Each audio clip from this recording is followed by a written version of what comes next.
messieurs, bonsoir et bienvenue dans le 20h de TFM.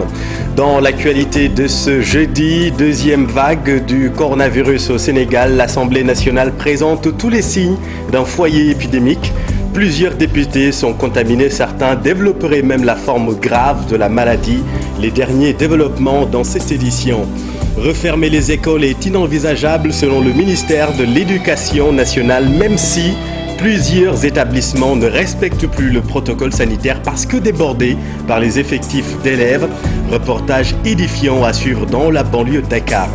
Campagne de commercialisation de l'arachide à qui profite la surtaxe de 30 francs par kilogramme à l'exportation. Cette mesure du chef de l'État peut-elle vraiment protéger les huiliers? Vous le verrez, les acteurs sont sceptiques. En sport, football, la FIFA a dévoilé son dernier classement des nations de l'année 2020. Les Lions du Sénégal se classent comme la première équipe africaine pour la 4e année d'affilée.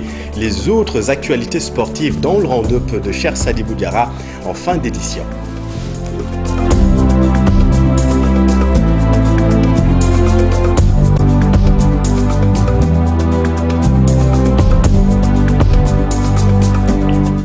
Sans une nouvelle contamination, 12 cas graves, le Sénégal fait face à une nouvelle offensive du coronavirus. Selon le ministre de la Santé et de l'Action sociale, la situation est sans équivoque. Il s'agit bien d'une deuxième vague.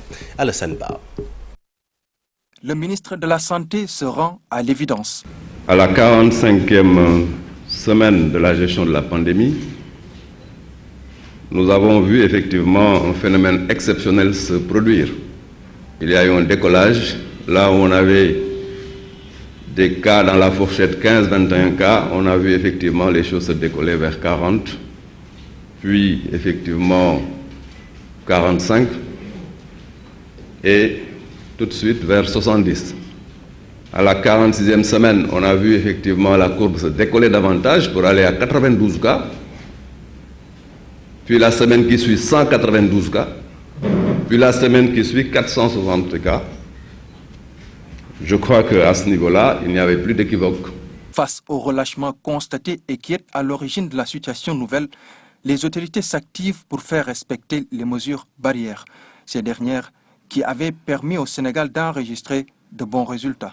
Par rapport aux mesures en perspective, nous ne pouvons plus économiser de tolérance sur ces mesures barrières. Il est important que le portage communautaire de ces mesures barrières, mais la surveillance dans la mise en œuvre et dans l'application de ces mesures barrières soit de mise.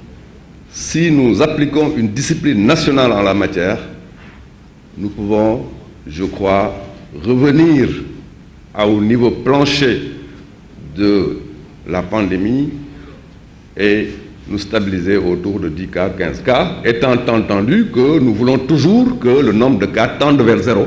Sur la polémique concernant le vaccin, le Sénégal n'a pas encore fait de choix, mais ce dernier sera celui homologué par l'Organisation mondiale de la santé. Abdoulaye Diouf Sarr a pris part ce matin à la conférence de presse, à la deuxième édition de la conférence de presse 15 hebdomadaire du gouvernement.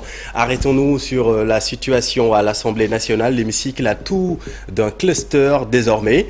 Une vingtaine de députés sont contaminés selon le site Dakaractu. Ce matin, en présidant la plénière du vote du budget, le président Moustapha Niasse a annoncé que 3 parlementaires développent la forme grave de la maladie. D'autres députés sont actuellement en quarantaine chez eux. Quelle est la situation? Voyons tout cela avec Maïmouna Ndiaye et Pape Sangone Baye. L'hémicycle enregistre des cas positifs à la Covid-19, une contamination symbole d'un relâchement constaté sur l'ensemble du territoire national. Difficile de faire respecter des mesures barrières. Ce qui est certain est qu'il y a 2 de nos collègues qui ont été suspectés donc, de Covid-19 et qui sont aujourd'hui hospitalisés dans une structure de la place. Manque de rigueur ou inconscience, la situation interpelle les parlementaires qui annoncent une nouvelle stratégie de lutte. La première mesure, c'est déjà d'avoir invité le personnel de l'Assemblée nationale à rester dans les bureaux, à éviter les va-et-vient incessants donc, entre les bureaux.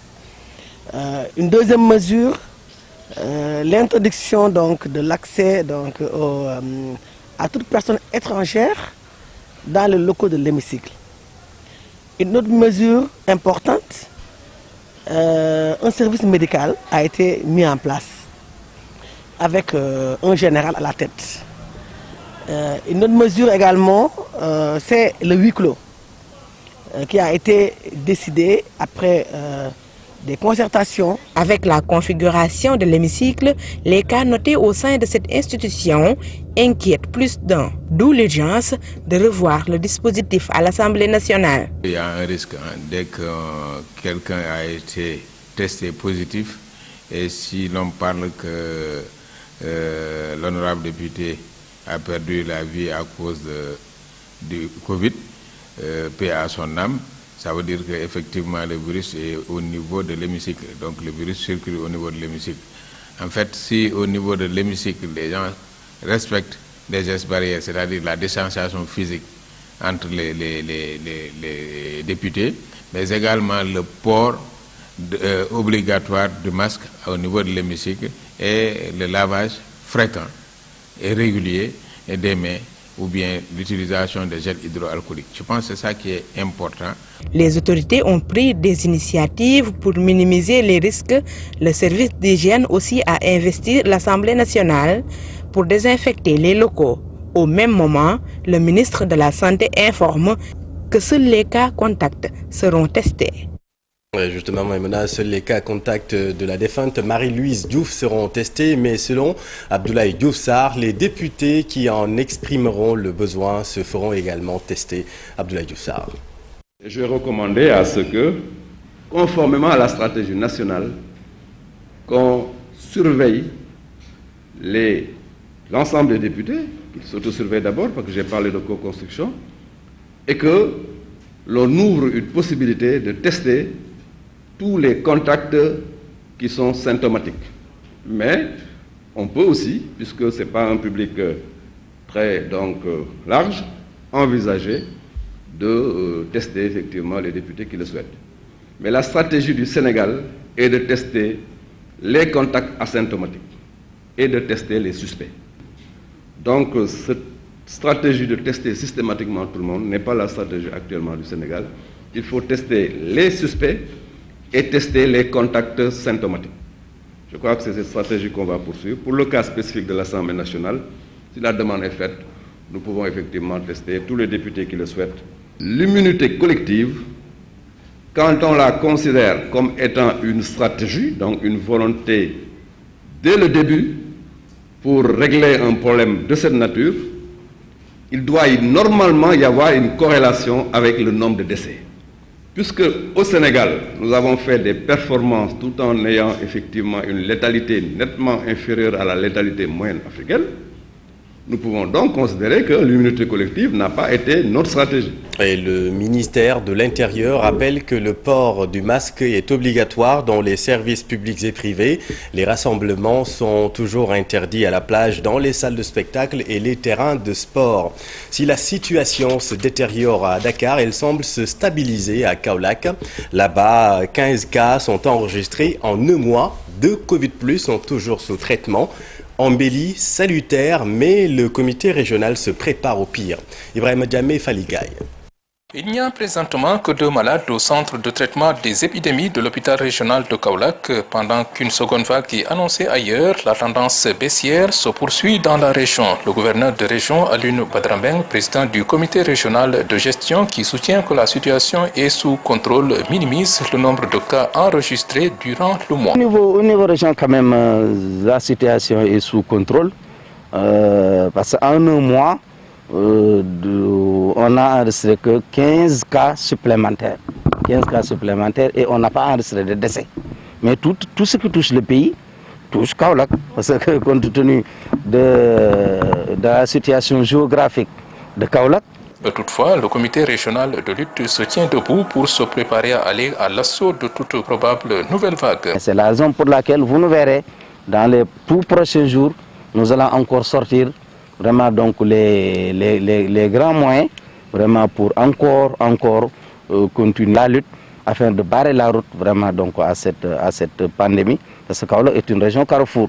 donc très exposés du reste. C'est dans ce sens d'ailleurs que l'Alliance nationale des communautés pour la santé qui déroule un plan de contingence leur est venue en appoint. Mais vous avez constaté depuis quelques jours une nouvelle vague qui nous fait peur à tous et qui nous interpelle encore une fois pour qu'on puisse fédérer nos efforts. Pour rappel, depuis le début de la pandémie, la région de Kaolack a enregistré 285 cas de Covid-19, dont 35 décès. Merci Ibrahima. L'école ne sera pas un super propagateur du coronavirus. Le ministre Mamadou Talla l'a martelé devant les députés, mais la situation dans les établissements laisse perplexe. Vous allez le voir, avec un effectif excessif, il n'est plus possible de respecter le protocole sanitaire de l'éducation nationale. 3 élèves par table, masque sur le menton, distanciation physique, impossible. Reportage édifiant dans la banlieue de Dakar, Habib Faye, Modou Diop. C'est dans une classe de 3e, ici au CM Chérif Mohamedoul Habib Tijani de Pékin. Le respect des mesures barrières est négligé par le corps professoral et même par les élèves. Si dans cette salle de classe, l'exigence n'est pas au rendez-vous. C'est dangereux parce que le Covid est toujours là. On est exposé au risque parce que la classe est remplie d'élèves. Le masque, il nous dérange quoi, quand on fait les cours. Ils le savent bien, les masques protègent, mais le manque de moyens est passé par là. Lorsqu'on a repris les enseignements, le protocole était respecté, il y avait moins d'élèves et les structures sanitaires avaient accompagné. Parce que si cette maladie revient et arrive dans les écoles, ça va être la catastrophe. Les mesures barrières sont à respecter, tous les élèves le connaissent. Mais présentement, depuis le début de l'année, on peut dire que le relâchement est bien noté au sein de l'établissement. Comme vous pouvez le voir, tous les élèves ont des masques, mais il y a certains qui ne portent pas le masque. Toutefois, les autorités doivent agir comme au début. Venir à l'école, les parents doivent veiller à ce qu'ils s'acquittent des devoirs, pratiquement amener leur masque. Et au niveau de l'école, nous faisons la surveillance aussi qu'il faut. Mais si, par exemple, à chaque fois, un masque, parce qu'il faut beaucoup de masques. Par ailleurs, les professeurs invitent les bonnes volontés à y mettre du sien. Les parents d'élèves, les autorités des écoles doivent à nouveau revenir, faire ce plaidoyer pour que les gens reviennent à ce qui pourrait nous permettre justement de les éviter. Le coronavirus est toujours là. Les cas de contamination ne cessent de grimper au Sénégal. Une reprise, les établissements scolaires s'inquiètent à nouveau. Certains craignent la fermeture. Dans ce contexte, le ministère de l'Éducation nationale, justement, écarte toute idée de fermeture des établissements scolaires. Quelle que soit l'évolution de la situation, des dispositions idoines seront prises, selon Moustapha Diagne, porte-parole du ministère, avec notre équipe à Thiès. De l'avis de Mohamed Moustapha Diagne, directeur de la formation et de la communication et porte-parole du ministère de l'Éducation nationale, aucune décision n'est prise pour fermer les écoles en cette période où la pandémie de Covid-19 est en train de se propager. Il nous est revenu ces temps-ci, dans certaines déclarations, que la propagation du virus était un peu liée à la réouverture des écoles et établissements du Sénégal. Je voudrais indiquer d'abord que notre espace scolaire reçoit une population de 4 millions d'élèves. Si le virus s'était propagé dans l'école, il est clair qu'on n'aurait pas une remontée de cas qui oscille entre 20 et 100 cas. Si nous avons décidé de la réouverture des établissements, c'est parce qu'il y a un protocole sanitaire. En aucun moment, en aucun cas, le ministre n'envisage de fermer à nouveau les écoles. Selon toujours le directeur de la formation et de la communication du ministère de l'Éducation nationale, un système est mis en place pour agir de façon appropriée afin de réduire les risques de contamination. Et le ministre de l'Éducation nationale, Mamadou Talla, attache beaucoup de prix au respect scrupuleux du protocole sanitaire. D'ailleurs, c'est l'occasion de lancer un appel aux IA, aux IF, pour le dire, et que le ministre voudrait qu'il y ait beaucoup plus de vigilance dans le respect des mesures barrières à l'école. D'où l'importance pour les acteurs de l'éducation nationale d'afficher plus de volonté à travers différentes initiatives en vue de lutter contre le coronavirus dans les écoles. Merci, cher Anta. Le Sénégal a montré un leadership sans commune mesure dans la riposte à la pandémie, selon le directeur général de l'OMS. Annonce faite à l'ouverture du 3e Forum Galien Afrique organisé en mode virtuel. Le docteur Tedros Adhanom s'est dit particulièrement séduit par la capacité de résilience du Sénégal et son statut de modèle en Afrique. Selon lui, la pandémie est encore loin d'être terminée. Les décisions que prendront les dirigeants et les citoyens détermineront la trajectoire que prendra le virus. Rappelons que la 3e édition du Forum Galien a pour thème l'Afrique face aux défis post-Covid-19. Durant 3 jours, les panels en webinaire porteront sur la riposte des pays africains face à la Covid-19, l'impact socio-économique et la recherche. Venons-en à la campagne de commercialisation de l'arachide, une campagne win-win, c'est le souhait du gouvernement. La production record d'1 800 000 tonnes va générer une collecte qui va se situer entre 700 000 et 900 000 tonnes. Rien n'est encore compromis, selon le ministre Moussa Baldé. Nous avons ouvert la campagne plus tôt que prévu par rapport aux années passées et que, actuellement, la plupart des arachides sont encore dans les champs, puisque les producteurs sont en train de les conditionner pour les amener au niveau des points de vente, ou en tout cas de les vendre. Nous reconnaissons tous que l'année dernière, les huiliers ont eu des problèmes pour s'approvisionner. Et c'est pour cela, quelqu'un l'a rappelé, lors du dernier Conseil des ministres, les instructions du président de la République sont les suivantes. Nous devons organiser une campagne de commercialisation de l'arachide, où tous les acteurs doivent se retrouver. Ce que je peux dire, c'est que la Sonacos, actuellement, a pu mobiliser des ressources qui lui permettent d'acheter 200 000 tonnes de graines coques. 200 000. Actuellement, au Sénégal, les services du ministère de l'Agriculture ont homologué 100 000 tonnes de semences certifiées d'arachide. Évidemment, le ministère de l'Agriculture fera tout pour que ces 100 000 tonnes de semences certifiées restent au Sénégal pour la prochaine campagne agricole. Et d'ailleurs, je précise qu'il est interdit de vendre les semences certifiées aux huiliers ou à des exportateurs. C'est interdit. Pour les céréales, nous avions prévu une production d'au moins 3 millions de tonnes. On se retrouve avec une production de 3 800 000 tonnes.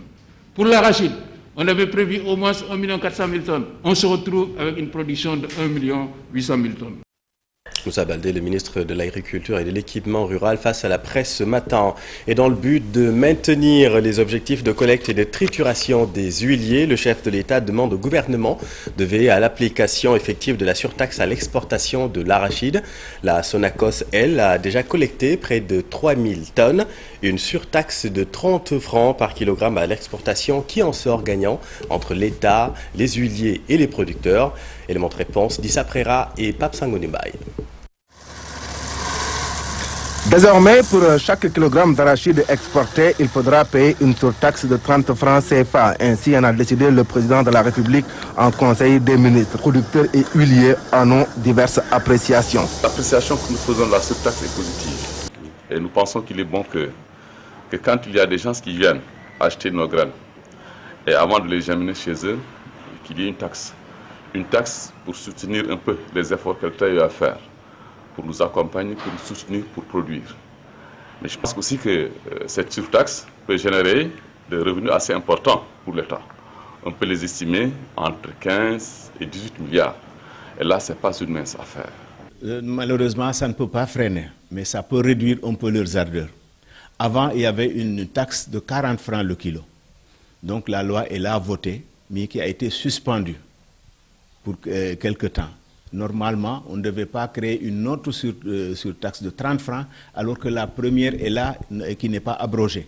Donc on doit remettre cette taxe au jour et la maintenir à 30 francs, à 40 francs au lieu même de 30 francs. Si c'est vraiment pour réduire leurs ardeurs, on doit aller à 40 francs pour leur freiner. Parce qu'aujourd'hui, je pense même à 50 francs, ils sont toujours partants pour acheter. Une manne financière d'à peu près 15 milliards de francs CFA dans la bourse de l'État, mais le CNCR estime que malgré cette surtaxe, les exportateurs doivent continuer à acheter le produit au regard des prix qu'ils proposent aux cultivateurs.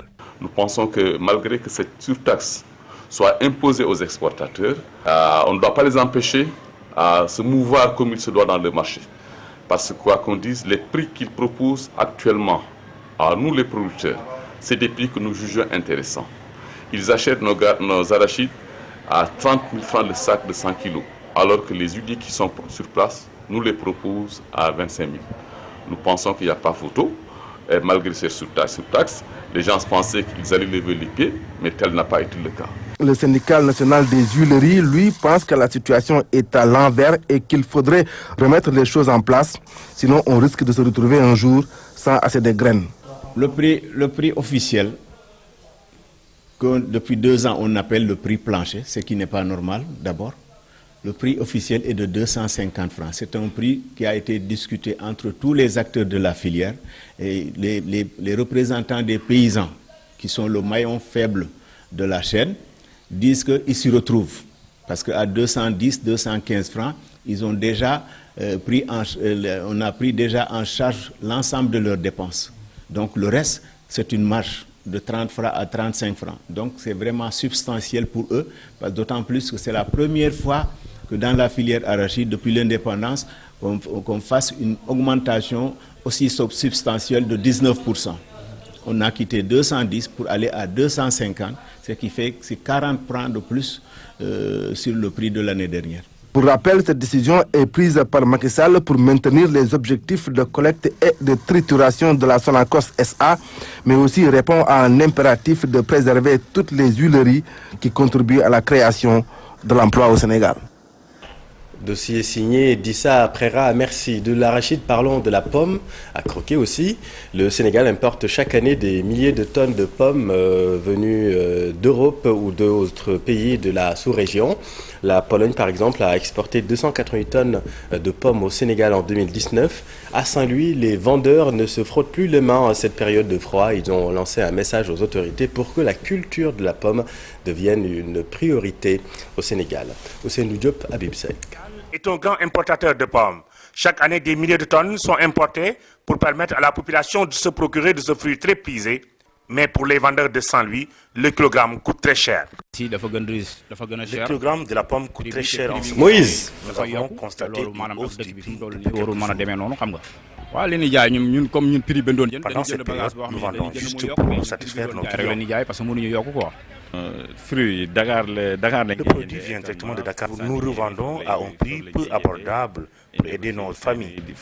Rien que la Pologne permet au Sénégal de se procurer de plusieurs centaines de tonnes chaque année. En 2019, 288 tonnes ont été vendues aux commerçants sénégalais. Selon eux, notre pays doit désormais faire de ses priorités la culture de la pomme pour éviter la hausse du prix du kilogramme. Le gouvernement sénégalais doit faire des efforts pour que les producteurs puissent cultiver la pomme au pays. Ce n'est rien. Sinon, si nous importons le produit ailleurs, on est obligé de travailler comme ça. Importer la pomme n'est pas la bonne solution. Nous voulons vendre ça à un prix très abordable. Présentement, les rendements sont revus à la baisse à cause de la saison qui n'est pas propice selon les vendeurs. Le climat n'est pas favorable pour vendre la pomme à Saint-Louis. Dès qu'il fait froid, le produit est rarement utilisé par la population. La culture de la pomme doit être, selon les vendeurs de Saint-Louis, une priorité du gouvernement et surtout du ministère de l'Agriculture, car à Saint-Louis, comme dans les autres régions, le produit est très prisé grâce à ses vertus multiples. Merci Ousseynou. Et puis nous venons de l'apprendre, un incendie s'est déclaré en Espagne dans un bâtiment occupé par des migrants dont des Sénégalais. Il y aurait plusieurs morts non encore identifiés. Nous sommes en ligne avec le secrétaire d'État chargé des Sénégalais de l'extérieur, Moïse Sarr. Bonsoir. Bonsoir. Est-ce que vous nous entendez, Moïse Sarr? Allô? Allô? Oui, bonsoir. Oui, parfait. Alors, que sait-on de cette affaire? Quelles sont les informations dont vous disposez? Oui, nous venons effectivement d'être informés par notre consulat général du Sénégal à Madrid, qui à son tour a eu des informations venant de notre consul honoraire à Barcelone et qui fait état, comme vous l'avez si bien dit, d'un incendie qui s'est déclaré dans un local qui abritait effectivement une usine industrielle. Naturellement, il y a eu des morts. On parle maintenant de 2 à 3 morts, non encore identifiés. Et instruction a été donnée à notre consul général en relation avec notre consulat honoraire de suivre de très près l'évolution de la situation, parce qu'effectivement, on nous signale qu'il y a des Sénégalais qui pourraient être concernés. Mais pour le moment, j'utilise le conditionnel, parce que nous sommes en train de faire le recoupement. Et les instructions qui ont été données, c'est non seulement de suivre, mais de prendre toutes les dispositions utiles et nécessaires pour porter secours et assistance. Très bien. Donc, vous nous confirmez qu'il y aurait 2 à 3 morts et que pour le moment, on ne sait pas s'il y a des Sénégalais qui sont concernés ou pas. On parle de migrants et d'Ouest africain. Très bien. Merci beaucoup, Moïse Sarr. Je vous rappelle l'information. Un incendie s'est déclaré en Espagne dans un bâtiment occupé par des migrants, dont des Sénégalais. Il y aurait 2 à 3 morts. Mais pour le moment, on ne sait pas si des Sénégalais en font partie ou pas. Paiement des bourses dès lundi pour les étudiants. L'annonce a été faite par le directeur des bourses, invité de la matinale de TFM. Dr Khalifa Gaye regrette tout de même les violences qui ont éclaté hier à l'université Cheikh Anta Diop. Hier, on a constaté tous ensemble la sortie des étudiants qui réclamaient des paiements de bourses. Ce qui nous a surpris nous tous, parce qu'on ne s'y attendait pas. Dès lors qu'on avait déjà fini de payer pour l'année académique 2019-2020, toutes les bourses en fait qui étaient dues aux étudiants. Et donc ce qu'ils réclament maintenant, c'est l'anticipation du paiement pour l'année académique 2020-2021. Et ce que nous avions déjà fait d'ailleurs, nous avions déjà fait les états qui étaient transmis aux étudiants, donc qui étaient à leur possession. Ils avaient déjà la liste des étudiants bénéficiaires de ces bourses et étaient aussi au courant de à peu près la date qui était fixée pour le paiement. Bon, je précise déjà qu'on a fait hier un communiqué pour dire qu'ils seront payés dès lundi, mais ils avaient déjà cette information que vers le 10, ils pourraient commencer à être payés pour ce qu'on appelle les renouvellements fermes, c'est-à-dire les bourses 2020-2021, même si on n'a pas encore terminé l'année académique 2019-2020. Et puis retenez que le rapport d'audit de l'ARMP 2018-2019 a été rendu public hier. Des performances moyennement satisfaisantes prennent le dessus dans la classification des autorités contractantes. Synthèse Mambiran Diouf. 57 autorités contractantes pour 2018, 62 pour 2019, soit un total de 119 autorités contractantes sur 123 sélectionnées. 2629 marchés représentant 1396 milliards ont été fouillés par 5 cabinets d'audit. Ministère de l'Intérieur, l'Obs note de marché de la présidentielle épinglée, violation de l'article 76 2B de la Direction centrale des marchés publics sur un marché d'acquisition dont logiciel de contrôle, de parrainage et de gestion informatique des résultats de la présidentielle de 2019. Dépassement aussi de 4 millions dans la réfection de l'appartement du ministre. 417 millions attribués à EMG sans l'existence de crédit au ministère des collectivités territoriales dans un appel d'offres passé par le SAI du ministre dans l'acquisition de 20,44 pick-up. Autre affaire, des micmacs également à l'Agence des travaux et de gestion des routes sur la conformité de la passation du marché du BRT. Une divergence de 20 milliards notée sur le marché bus rapide transit. La liste s'allonge, 4 marchés d'une valeur de plus de 163 millions estampillés secrets à l'Agence de gestion du patrimoine bâti de l'État. Plus de 14 millions pour des jeux de maillots, ballons de foot, blousons également attribués à une société d'études et de travaux techniques. Ça se passe au ministère de la Jeunesse. Source A les appelle les champions du UNPITO et la Sénélec remporte le trophée puisque, note le journal, 8 marchés sont conclus par entente directe pour un montant de plus de 302 milliards 114 millions. S'y ajoutent des insuffisances notées également. 36% des attestations d'existence de crédit n'ont pas été datées concernant les marchés relatifs aux appels d'offres ouverts. L'ONAS, tout comme le conseil départemental de Thiès pour l'année 2018 également épinglé, ce qui rend peu reluisant la gestion de Idrissa Seck pour cette année. L'ISRA, l'Institut sénégalais de recherche agricole, là-bas, le GIE Diallo et Saloum, traiteurs sollicités pour un marché portant sur l'entretien et le nettoiement de locaux à Saint-Louis. Des pratiques qui suivent tout sauf le respect des textes pour une bonne gouvernance et une transparence. Merci Mambiram. Et puis retenez à propos de la session budgétaire que le budget 2021 du ministère de l'Intérieur connaît une hausse de 3 milliards en valeur absolue. Le projet de budget est arrêté à près de 130 milliards en crédit de paiement, budget structuré en 6 programmes élaborés dans la continuité des missions du ministère en matière de gouvernance territoriale et de sécurité intérieure. En politique, lancement de la plateforme Mbour 2040. La ville a pris beaucoup de retard dans le développement selon la secrétaire générale de Mbour 2040. Fatou Blondin Diop n'écarte pas d'être candidate aux prochaines élections locales. Mbour est une ville où d'où les gens partent pour aller partout dans le monde et depuis très très longtemps. Le dynamisme, de par sa position de carrefour, pour aller au Mali, pour aller en Gambie, pour aller en Guinée-Conakry, Guinée-Bissau, la Casamance et tout le sud du Sénégal. L'aéroport qui est dans notre département, la proximité de Dakar avec l'autoroute, les entreprises présentes et les potentialités offertes par la coopération décentralisée. Avec tout ce potentiel, nous sommes assis sur une mine d'or et nous mendions pour satisfaire nos besoins primaires. C'est une honte. Le seul fait que des Mbourois, la vérité est que ces équipes, ce sont les Mbourois qui les ont élus hier, mais aussi les équipes à venir, ce seront les Mbourois qui vont les élire. Donc à savoir que la responsabilité est partagée entre ceux qui sont élus et ceux qui les élisent. Donc ça déjà, si on ne peut rien faire contre les élus, on peut agir en tant qu'électeur. C'est dire que notre destin est entre nos mains. Alors il faut se lever et se mettre ensemble pour mettre en route ce projet de Mbour où il fera meilleur vivre. Et nous y avons droit. Nous y avons droit. Ce n'est pas une fatalité que de subir tous ces désagréments au quotidien. Et puis en sport, le démarrage du championnat de basket du Sénégal retardé d'une semaine. Sadio Mané et Kalidou Koulibaly toujours pour les trophées Best et le 11 de l'année 2020 de la FIFA et la FIFPro.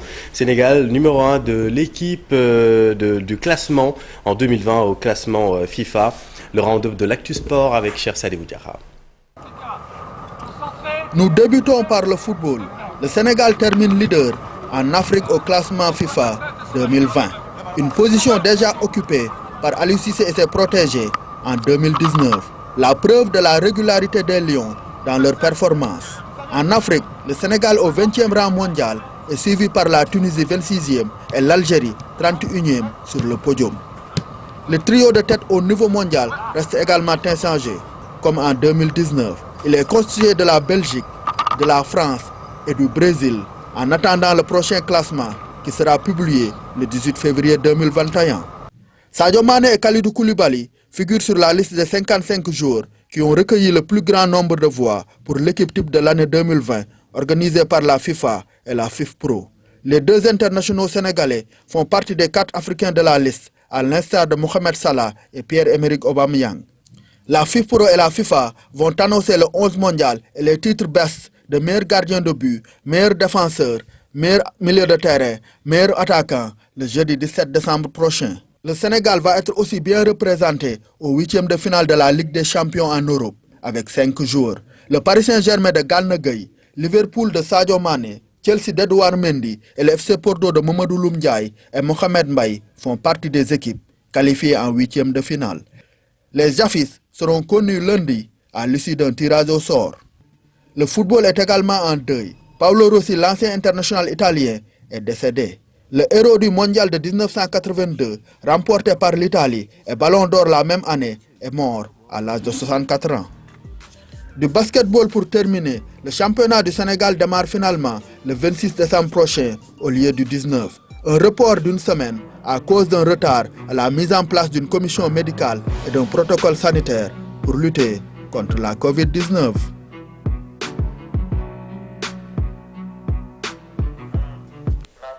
Merci cher, c'est la fin de cette édition. Merci de votre attention. L'info continue et place à la gagnante. Vous êtes ce soir avec Madame Fatou Bintou Sarr.